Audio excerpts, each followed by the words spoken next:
Welcome to State of Wellbeing, a podcast from South Dakota State University. The State of Wellbeing is a holistic well-being podcast with the goal of supporting the campus community as we strive to be a growing, high-performing, and healthy university. Welcome to State of Wellbeing. I'm Caitlin Walters, the Wellbeing Specialist, and joining me today is Axton Betz-Hamilton, Associate Professor in the Ness School of Management and Economics here at South Dakota State University. Axton, thank you so much for joining me today. We wanted to talk a little bit today about kind of what happens when we've talked a little bit about bills and what to expect in the last couple episodes. And this episode, we wanted to talk about what happens when we don't pay those bills. Can you tell us a little bit more about what you do here and what you teach and just a little bit more about yourself? Sure. So in terms of teaching, I teach primarily financial counseling and planning courses in the Consumer Affairs program. And I also conduct research on financial abuse within families, including familial identity theft and financial exploitation of older adults by family members. Interesting. So when we talk about students and, we're getting ready to graduate or maybe we're moving off campus but continuing school, what can students expect as far as upcoming bills that they should be expecting to pay as they graduate? Oh, gosh. So before I dive into that, I do want to acknowledge that every student has their own unique situation. So, every student when they're here, when they're moving off campus, they have varying levels of family support and different resources that come with that. But typically, when you're moving off campus, if you're renting, of course, you're still going to have rent. Students are probably used to that if they're upperclassmen and they're graduating and moving off campus. You're going to have renter's insurance or homeowner's insurance if you go ahead and buy a house. You're also going to have other insurances like health insurance and disability insurance and auto insurance. And I think folks in general just aren't aware of how much insurance costs these days. So that is something that I think students really need to be aware of and be prepared to budget for when they graduate and or move off campus. Be prepared for those insurance costs. We think about student loans. We talk about student loans quite a bit and being able to budget for those, but we tend to not think about insurance, and those costs are increasing at a level faster than inflation. And I think it's not only just that the costs are increasing, but I think it's also important that people educate themselves on the different, because sometimes you can choose what coverages you have. And so maybe you see like the lower cost insurance and you choose that, but the coverages might not meet what you're hoping they meet, or maybe you might be surprised with bills when you have a lower cost insurance. Do you want to talk a little bit about that? Sure. So there's a trade-off. The more insurance coverage you have, the more you're going to pay for it. The less insurance coverage you have, the more you're assuming that risk. So you have to have the resources to offset that risk. When you're first starting out in life, you probably don't have those cash reserves to, quote, self-insure. So I would say that generally it makes sense to purchase more coverage than less if you can't afford it, because you don't want to be caught in a situation where you have an insurance claim and all of a sudden you don't have the resources to make up the difference between what the insurance company is willing to pay and what the actual cost of replacement is on something. Whether it's damage from severe weather, whether it's theft, whether it's damage to your vehicle, whatever it is, you want to make sure that you have adequate coverage, and if you don't, you have the cash reserves in place to make up the difference. Yeah, I think that's really great. I didn't intend for this to be an insurance episode, but I do think there's probably a lot of questions about insurance out there. I think one thing, I guess just to continue on the insurance conversation for a minute, is to be aware that insurance, one, it can change if, there's like a claim or an accident, but then also I was very surprised. I moved from a state that had lower rates for car insurance to a state that had extremely high rates for car insurance because of the number of uninsured drivers in that state. And without any accidents, without any like tickets or anything, my car insurance went from under $100 a month to over $200 a month in a move that I made. And I was really surprised by that. And so I think, again, just like educating yourself, know that you need to like let your insurance know if you move states, but then also just looking at what the costs are going to be when you do move those states, because that was very surprising for me. Mm-hmm. Absolutely. So you do want to communicate with your insurance provider if you move states, if you move from, a 1-bedroom apartment to a 2-bedroom apartment. You want to communicate with your insurance providers when there's any sort of major change in your life. Yeah, and I think also being aware of what your deductible is on any insurances. That can be health insurance, it can be car insurance, but just understanding, educate yourself on the terms involved in that, because you really want to make sure you understand what a deductible is versus out of pocket versus all of the different things that come with insurance. And I am certainly no expert, but I do think it's important that people realize that, because when you first start having to use that yourself, when you're not relying on your parents and you're the one that's responsible for it, it can be a learning curve to kind of understand some of those different terms and some of the different policies that come with it.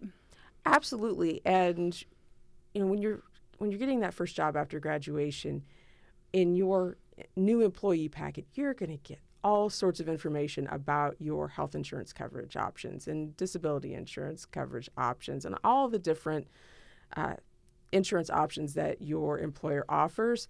And you're just going to want to flip through the paperwork really quickly and quickly choose things because you're excited about your first job. But you want to pause and take some time to review the coverages and the coverage options rather carefully and make sure that you are choosing plans that really do meet your needs. I think that's really great advice. Along with that, I think it is important to remind folks, I taught a first-year seminar course previously, and we did an activity on bills and monthly bills, and I was surprised to learn that a lot of the students didn't understand what was going to be a monthly bill, what was going to be a weekly charge, what was going to be a yearly bill. They didn't really have an understanding of that. So I guess if we could do, and we did talk about this in a previous episode, but if we could do just like a quick rundown of like, are there things that are more monthly versus weekly versus yearly? Anything that you want to add to that? Sure. So, and this is a continuation of the insurance conversation.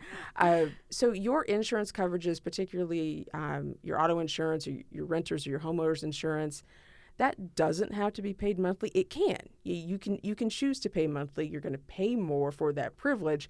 But those bills, if you can pay them all at once, semi-annually, it's actually going to save you some money to do that.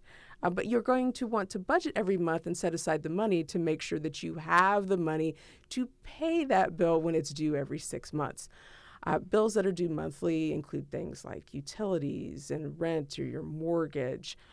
Your health insurance premiums are going to be deducted monthly by your employer. So a lot of your bills are going to be monthly. There are going to be a few that are generally in the insurance space. They're going to creep up, every 6 months, maybe quarterly, depending on your particular situation. And I think it's, again, those are just questions that folks can ask and look into and decide if it's better for them, but to be aware of when bills are due and how often, the frequency of those. Do you have any tips on like the best ways to keep track of bills before we get into what happens when you don't pay them? Sure. So there are different ways to keep track of your bills. I have family members who write them on a calendar. This bill is due on the 25th of every month, or this bill is due on the 1st of every month. And so they see it visually on a big calendar, and they know, okay, I've got to pay that bill. For folks who struggle with organization, it may make more sense to have your bill set up to be auto-paid from your checking account. So that way it makes sure that those essential bills like your student loan payments, your insurance, your rent, all of that is auto-paid. And that way you don't have to think about it. I mean, as a financial planning professor, of course, I want you to think about it. But if organization in keeping on track with those payments is a struggle, auto-pay will keep you on track and keep you from having overdue bills sent to collection. So we've talked a little bit about bills. I wanted to talk a little bit about the difference between a fixed bill and something that might be more variable. Yeah, so a fixed bill is something that you are assessed every month or every quarter, every 6 months, that's the same amount every time it is due. So for example, with rent, I'm a renter here in Brookings. I have a 12-month lease.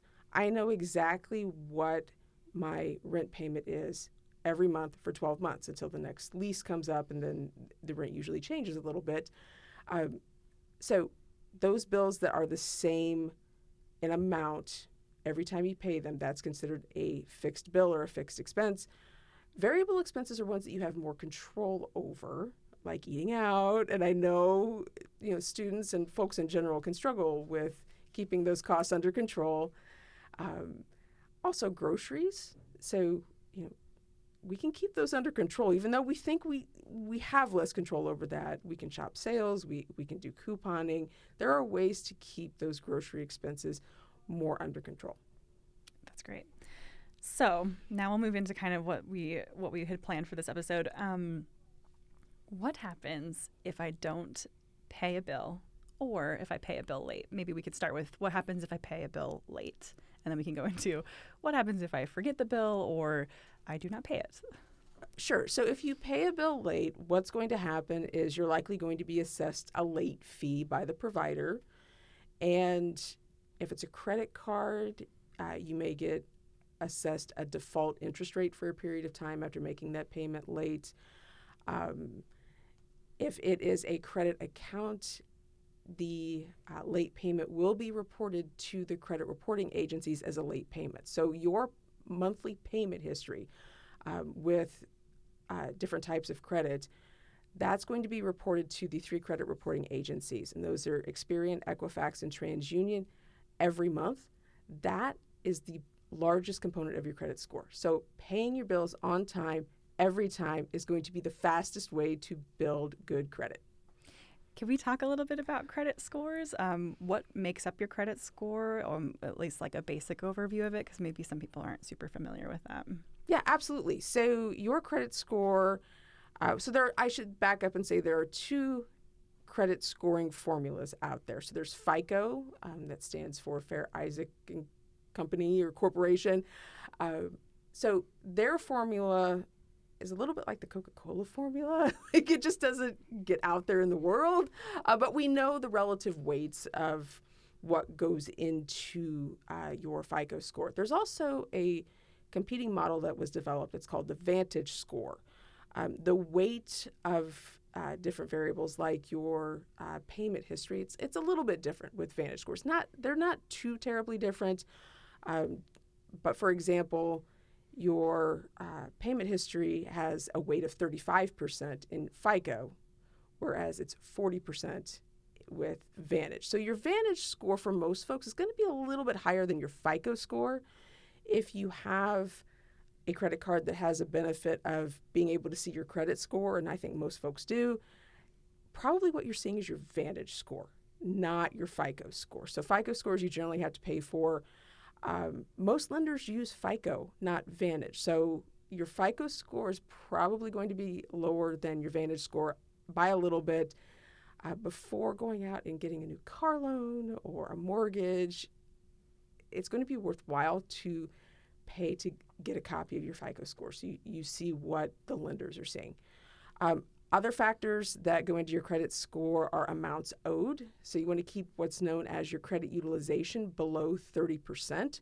If your credit utilization goes above that, it's going to pull down your credit score, which means if you have a $1,000 limit on your credit card, you want to keep your outstanding balance at any time below $300. So you don't want to use more than 30% of the credit that is available to you.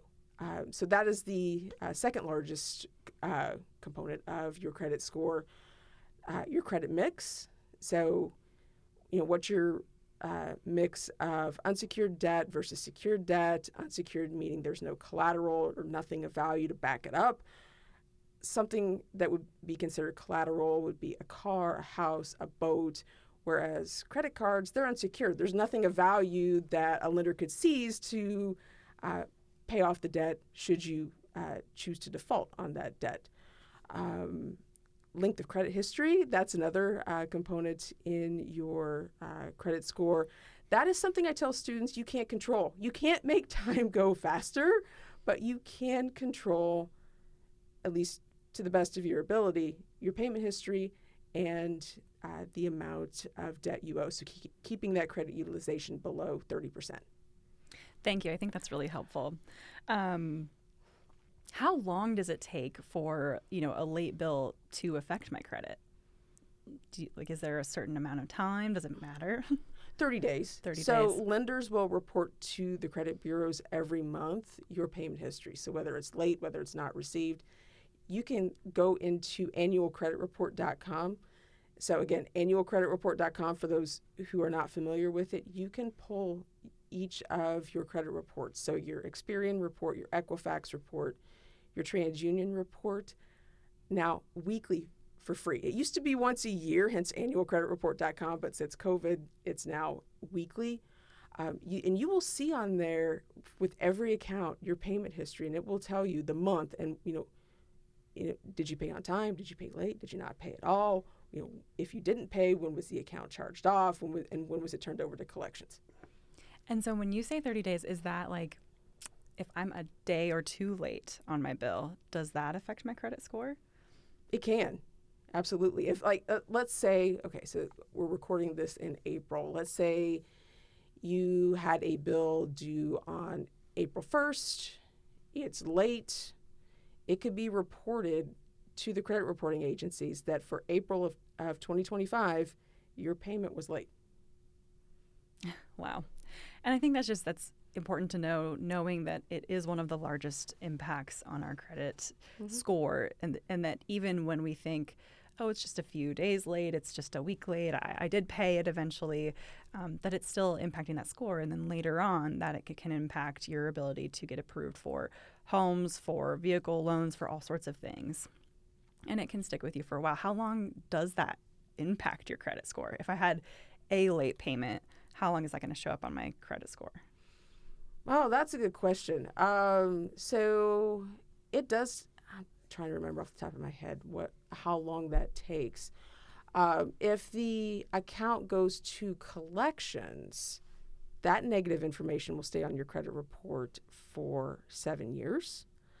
Now, it's staying on your credit report for 7 years is different than the statute of limitations for debt collection. So that's something to keep in mind too. So there are some limits that collection agencies have that they don't often, or I shouldn't say they don't often, they don't sometimes follow the rules to try and get you to pay a debt that's in collection because it's still on your credit report.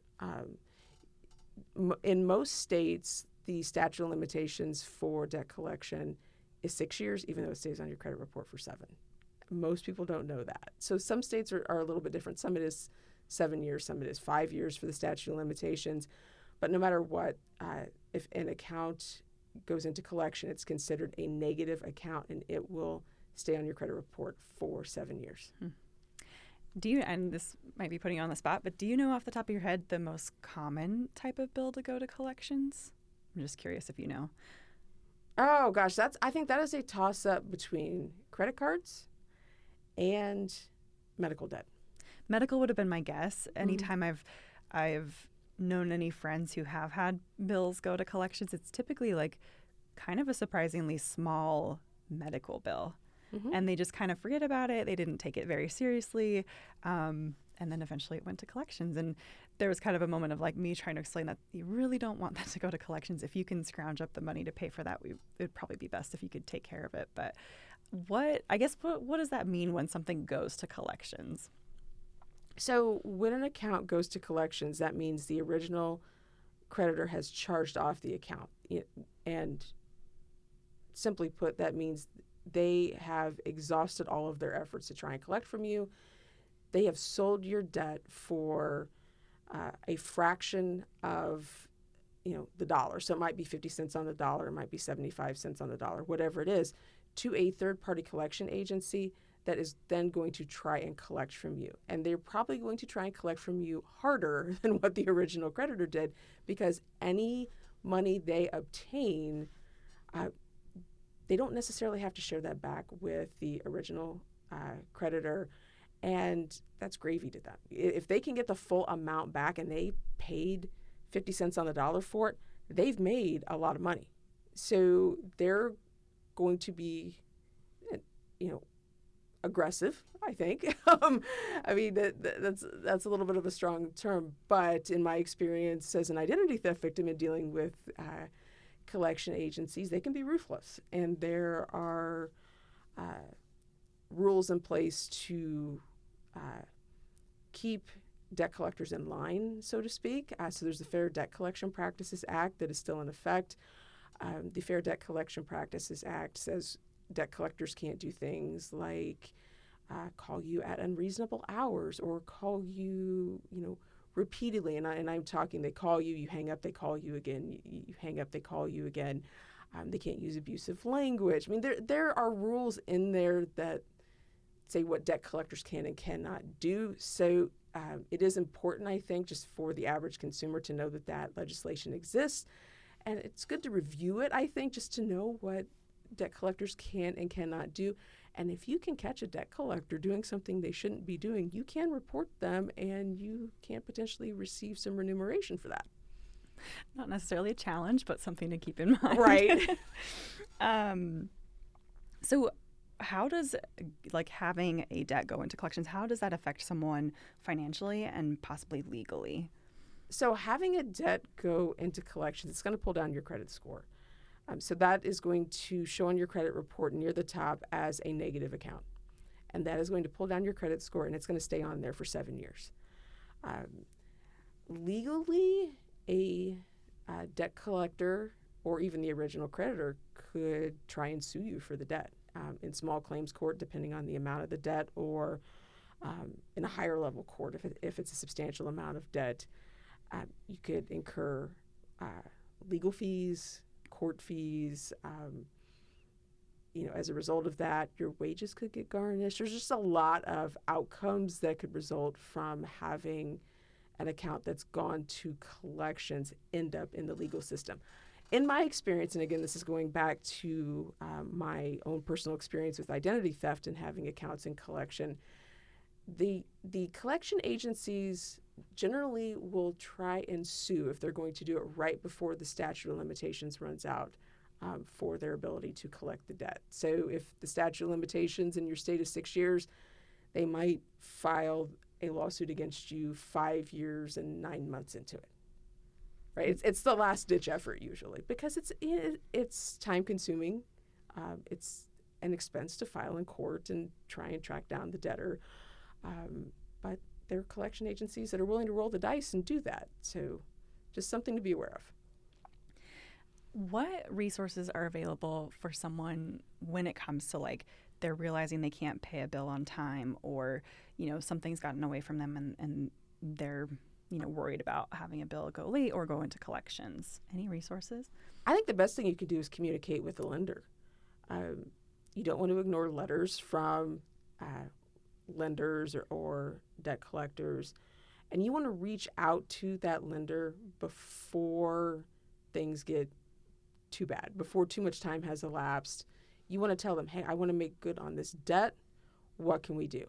And that might be, they reduce the amount of the monthly payment for a period of time. You may agree upon, here's the amount that I can pay in X amount of time. They might reduce the interest rate.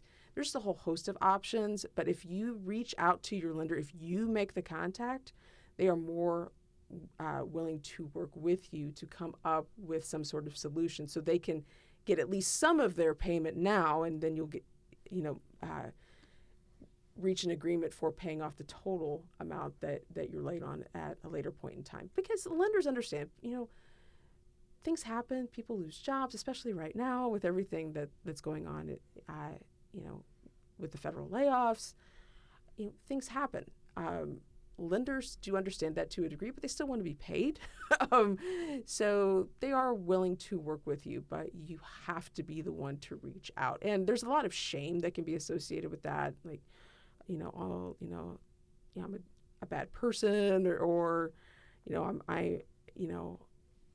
I failed as a person because I can't pay this debt. That's not true. Lenders will not look at you that way. They will not shame you. They will not embarrass you.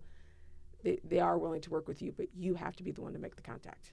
I think that's really great. You bring up like the shame piece. I also kind of was thinking of like our stress reactions and how when we get a letter like that, or when we realize that like we're not being able to make ends meet, that like freeze, the fight or flight or freeze. I think sometimes that reaction when you're really stressed about finances is to freeze and maybe to like ignore the letters and not open the bills, or to just not do anything. And I think that that's really important that you mentioned like the communication is huge. And even if that seems really stressful and scary to reach out and communicate that, you know, you're struggling, I think it is really important to mention that they have a level of understanding and they want to get that money, so they are going to work with you. But probably the worst thing you can do is just to like completely avoid it and to not look at it at all, or to like hide it away. Oh, absolutely. And unfortunately, a lot of people fall into that trap of, I'm just not going to open the letters. I'm not going to answer the phone. If I ignore it, it'll go away. Or if I ignore it, that'll give me time to scrounge together the money to pay it off. But usually for most folks, that doesn't happen. So again, the most important thing you can do to give yourself peace of mind and to keep a good relationship with that lender is to communicate when you start falling behind on your bills. Any other resources that you can think of when it comes to like not being able to make those bills? So it depends on the bill. So for utility bills, depending on the community that you're in, there may be community resources like good neighbor type programs. If it's medical debt, reach out to your provider or the hospital. They do have financial assistance programs that you may qualify for, but sometimes you just have to ask. They may not tell you, hey, did you know about this program? You may have to be the one to initiate that conversation. I think another good place to look to, especially if you're in the state of South Dakota, is 211. I know that they can help you connect to local community resources if you're struggling to pay bills. And, you know, obviously no guarantees, but they can at least kind of point you in the right direction when you reach out to them as well.